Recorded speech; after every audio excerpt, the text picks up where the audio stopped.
hissəsi olur. Və rollar müəyyən edilmir, problemli vaxtlar necə olacaq, əsasnamədə nə yazılacaq, nizamnamədə nə yazılacaq, sənəd işləmə strukturu nətər olacaqdır, kimin hansı səlahiyyətləri olacaq, bu səlahiyyətlər yerinə yetirilməsə nə olacaq, öhdəliklər nədir, səlahiyyətlər nədir? Bunun təhsil müqaviləsində yazdıqca suallar yaranmağa başlayır. Biri deyir ki, məsəl üçün, mən şirkətin icraçı direktoru olmaq istəyirəm, opsida olmaq istəyir axı. Və yaxud da biri deyir ki, mən 100 min pul qoyuram, biri deyir ki, mənim əməyim 500 min dəyərindədir. Bu dəyərləndirmənin özü belə qiymətləndirmə bir predmetidir. Yəni mən deyirəm ki, mənim dəyərim, amma bunun bir professionalları var da, sənin əməyinin dəyərini qoymaq və yaxud da tutaq ki, bazar dəyərini necə müəyyən edəsən ki, sən bunu aylıq nisbətə vurasan ki, mən bu nisbətdə pul götürmürəmsə, bu mənim əmək dəyərimdir. Necə hesablanır? Bunların hamısı müqavilədə olur.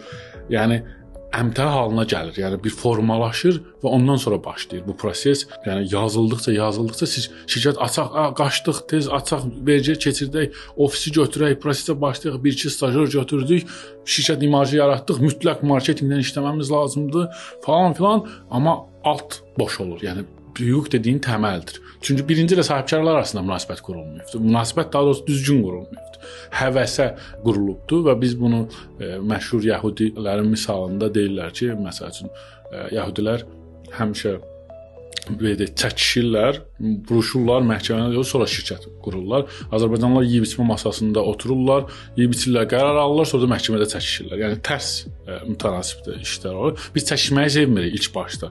Çünki havada uçuşur da, yəni pullar, işlər, özgüvənlər, amma biznes çox çətin bir prosesdir və bu prosesə başlamamışdan qabaq təsis adı üzərində təsis müqaviləsinin bağlanmağı, müqavilə biz əslində qorxudur. Müqavilə professional danışıqdır.